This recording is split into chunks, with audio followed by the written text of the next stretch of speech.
Study IQ IAS, अब तैयारी हुई affordable. Welcome to study IQ's initiative the podcast. मैं आपका होस्ट दीपांश मूरजानी आपका स्वागत करता हूं।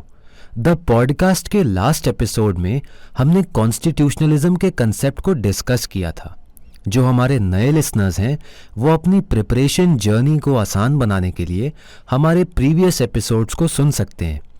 जैसा कि हमने लास्ट एपिसोड में कॉन्स्टिट्यूशनलिज्म के कंसेप्ट को समझा था, जो अल्टीमेटली सिटीजन्स के राइट्स, उनकी लिबर्टीज़ और उनके वेलफेयरिज्म को प्रोटेक्ट कर रहा था, तो आज के एपिसोड में सिटीजनशिप को समझना हमारे लिए काफ़ी इम्पॉर्टेंट हो जाता है। सर, इंडिया की जब बात होती है तो बोला जाता है कि इंडिया एक डाइवर्स कंट्री है with a rich cultural heritage. India की सांस्कृतिक विरासत बहुत सारी एंशिएंट वैल्यूज से डिराइव होती है। सर, क्या आप हमें इंडियन सिटीजनशिप के बारे में कुछ बता सकते हैं? और इंडियन सिटीजनशिप के बारे में जानने से पहले हम सिटीजनशिप के कंसेप्ट को भी समझना चाहते हैं। सिटीजनशिप को नेशनलिटी के सिनोनिम के रूप में या समानार्थी शब्द के रूप में बहुत बार यूज़ किया जाता है, पर पर्टिकुलरली देखा जाए तो सिटीजनशिप का मीनिंग नेशनलिटी से काफ़ी डिफरेंट होता है। जब कोई इंडिविजुअल किसी नेशन की नेशनलिटी को एक्वायर करता है, then citizenship of that nation refers to the legal rights and duties of that individual according to the law of that nation. कुछ कंट्रीज़ में सिटीजनशिप का मीनिंग काफ़ी स्पेसिफिक होता है और वो उन राइट्स एंड ड्यूटीज़ को रेफर करता है that can be expressed after attaining the age of maturity. उदाहरण के तौर पर बहुत सारी कंट्रीज़ में मिनिमम एज फॉर वोटिंग 18 साल होता है। ये इम्पॉर्टेंट बात है कि इंडिया के सिटीजन्स एक बहुत इम्पॉर्टेंट रोल प्ले करते हैं इंडिया के फ्यूचर को शेप करने में। सर, जब हम इंडियन सिटीजनशिप की बात करते हैं तो क्या सिटीजनशिप हमें बाय बर्थ मिल जाती है या इसके कुछ और भी तरीके हैं जिनसे इंडियन सिटीजनशिप को एक्वायर किया जा सकता है? इंडियन सिटीजनशिप को एक्वायर किया जा सकता है बर्थ के थ्रू, डिसेंट के थ्रू, नेचुरलाइजेशन के थ्रू या फिर रजिस्ट्रेशन प्रोसेस के थ्रू। कोई भी इंडिविजुअल जो 26 जनवरी 1950 के बाद बॉर्न हुआ उसे इंडियन सिटीजन बाय बर्थ माना जाएगा, regardless of the nationality of his or her parents। अगर कोई इंडिविजुअल इंडिया के बाहर बॉर्न होता है लेकिन उसके पेरेंट्स इंडियन सिटीजन हैं, तो वो इंडिविजुअल भी इंडियन सिटीजनशिप एक्वायर करने के लिए एलिजिबल होता है। सिटीजनशिप बाय डिसेंट उस इंडिविजुअल को ग्रांट करती है who is born outside India लेकिन उनके पेरेंट्स इंडियन सिटीजन्स हैं at the time of his birth. Naturalisation भी एक तरीका है जिससे इंडियन सिटीजनशिप को एक्वायर किया जा सकता है। कोई भी फॉरेन नेशनल जो इंडिया में रहा है for at least 12 years, that person can apply for Indian citizenship through naturalisation. लेकिन कुछ कंडीशंस के साथ इस प्रोविज़न को अप्लाई किया जाता है। पहली प्रोविज़न ऐसी है, जब वो इंडिविजुअल सिटीजनशिप के लिए अप्लाई कर रहा है, then before the date of his application he must reside in India continuously for at least 12 months, और उस इंडिविजुअल को अपनी प्रीवियस नेशनलिटी को भी छोड़ना पड़ता है। रजिस्ट्रेशन भी एक मेथड है जिससे इंडियन सिटीजनशिप को एक्वायर किया जा सकता है। Any person of Indian origin who is not a citizen of Pakistan, Bangladesh और any country which is specified by the government can apply for Indian citizenship through registration. पर उसके लिए उस इंडिविजुअल को इंडिया में एटलीस्ट 7 ईयर्स के लिए रहना होगा और अपनी प्रीवियस नेशनलिटी को भी त्याग देना होता है। सर, जब कोई इंडिविजुअल इंडियन सिटीजन बनता है तो उसे कुछ राइट्स मिलते हैं और उसके साथ उसकी कुछ रिस्पॉन्सिबिलिटीज़ भी होती हैं। तो क्या आप हमें सिटीजनशिप के जो राइट्स हैं और रिस्पॉन्सिबिलिटीज़ हैं उनके बारे में अवेयर कर सकते हैं?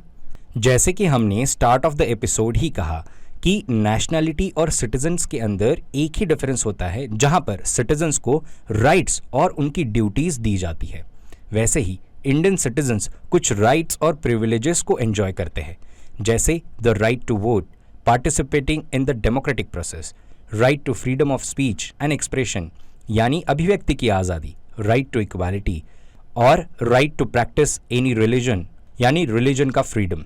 इंडियन सिटीजन्स के पास कुछ रिस्पॉन्सिबिलिटीज़ भी होती है, और हमने हमेशा देखा है कि rights without responsibilities will lead to chaos, और हमेशा ड्यूटीज़ और राइट्स एक दूसरे को हेल्प करते हैं। इसी वजह से राइट्स के साथ उन सिटीजन्स को कुछ रिस्पॉन्सिबिलिटीज़ भी होती है, जैसे paying taxes, respecting the laws of the land, serving the country when called upon. Constitution of India के अकॉर्डिंग ये हर सिटीजन की ड्यूटी बनती है to protect and preserve country's heritage, environment and natural resources. Over the years ये देखा गया है कि विद रिस्पेक्ट टू सिटीजनशिप बहुत सारे इश्यूज सामने आए हैं। Sir, recently citizenship amendment act भी पास किया गया, तो क्या आप इन इश्यूज के बारे में कुछ हमें बता सकते हैं? देखा जाए तो इंडियन सिटीजनशिप के अंदर काफ़ी चैलेंजेस भी आए ओवर द पास्ट ईयर्स।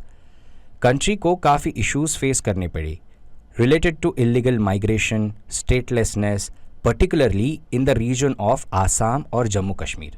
इन्हीं इश्यूज़ को एड्रेस करने के लिए गवर्नमेंट ने बहुत सारे मेजर्स को इम्प्लीमेंट किया है, जैसे NRC, national register of citizens, CAA, citizenship amendment act in 2019।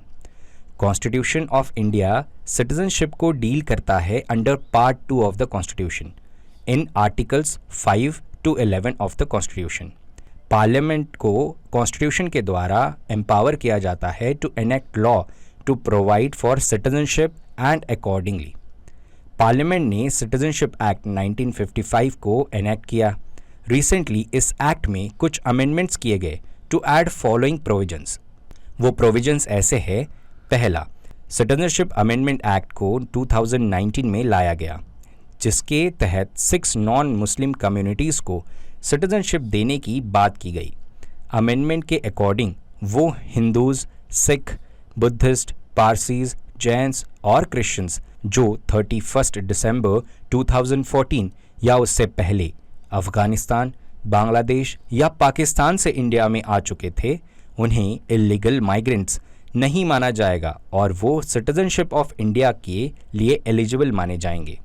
Second feature जो अमेंडमेंट का है वो है रिड्यूस टाइम, यानी कि सिटीजनशिप अमेंडमेंट एक्ट ने नेचुरलाइजेशन के थ्रू सिटीजनशिप एक्वायर करने के लिए जो 11 साल का टाइम पीरियड की लिमिट हुआ करती थी उसे रिड्यूस करके 5 इयर्स तक कर दिया। तीसरा फीचर जो है वो एक्सक्लूशन है।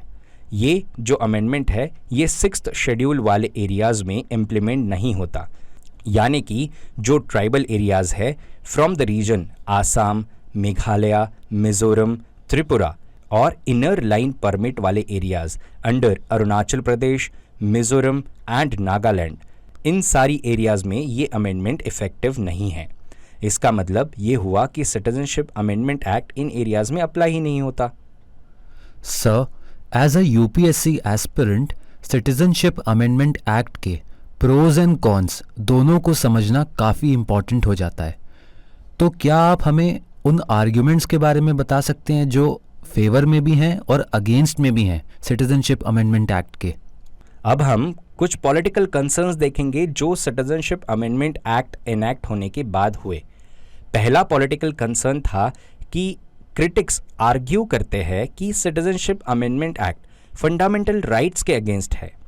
सीएए आर्टिकल 14 को वॉयलेट करता है which guarantees right to equality.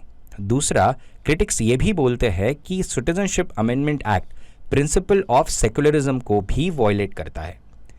तीसरा इशू सेंटर स्टेट रिलेटेड है। States such as Telangana, West Bengal, Kerala, Punjab और Rajasthan have passed a resolution opposing this amendment act under article 131। जो हमारा अगला पॉलिटिकल कंसर्न था वो था आसाम अकॉर्ड।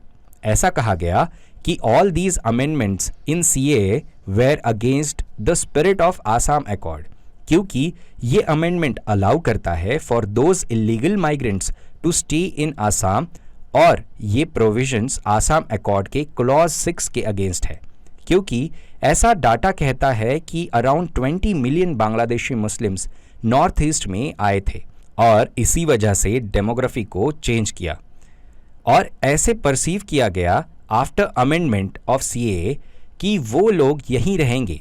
हालांकि इस इशू को एड्रेस करने के लिए सेंट्रल गवर्नमेंट ने एनआरसी के प्रोविजंस के तहत उन सभी इलीगल माइग्रेंट्स को आइडेंटिफाई करने की प्रोसेस शुरू करी है और फ्यूचर में इसके ऊपर एक्शंस भी ली जा सकती है। जो आर्ग्यूमेंट्स अगेंस्ट में थे वो तो हमने डिस्कस किए, बट सीएए के कुछ आर्ग्यूमेंट्स जो फेवर कर रहे थे अमेंडमेंट को, उन आर्ग्यूमेंट्स को हम देखेंगे। कुछ आर्ग्यूमेंट्स सिटीजनशिप अमेंडमेंट एक्ट के फेवर में थे, जैसे कि सीएए के provisions will prove that the citizenship amendment act मुस्लिम के अगेंस्ट नहीं था। अहमदियाज एंड रोहिंग्याज अभी भी इंडियन सिटीजनशिप को एक्वायर कर सकते थे थ्रू नेचुरलाइजेशन, पर उनको वैलिड डॉक्यूमेंट्स के साथ ट्रैवल करना होगा। मोरेवर, किसी भी केस में India follows the principle of non refoulement, so they would not be pushed back.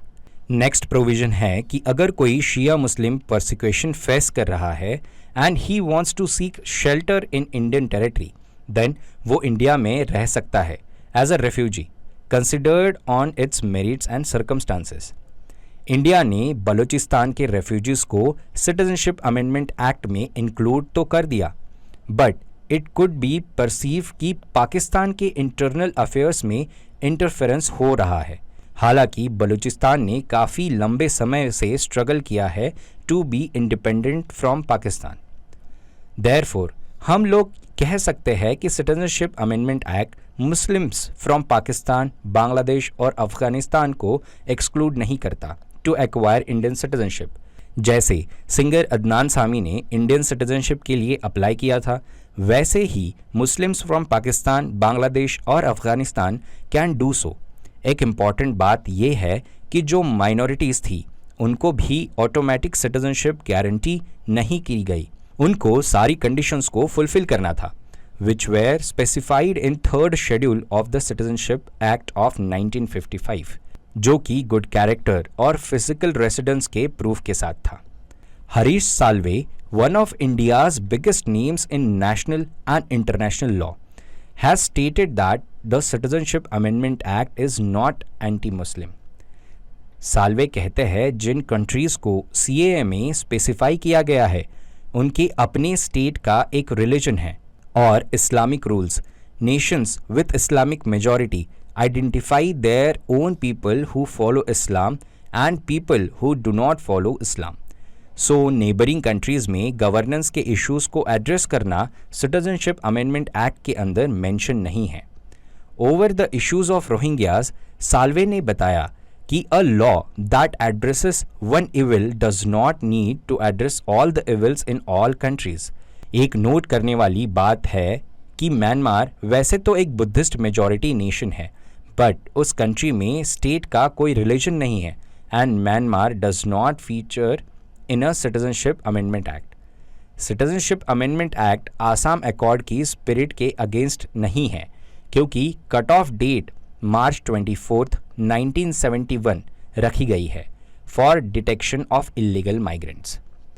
More ever citizenship amendment act Assam centric नहीं है, ये एक्ट पूरी कंट्री में एप्लीकेबल है and citizenship amendment act is definitely not against NRC, जिसको update किया जाता है to protect indigenous communities from illegal immigrants.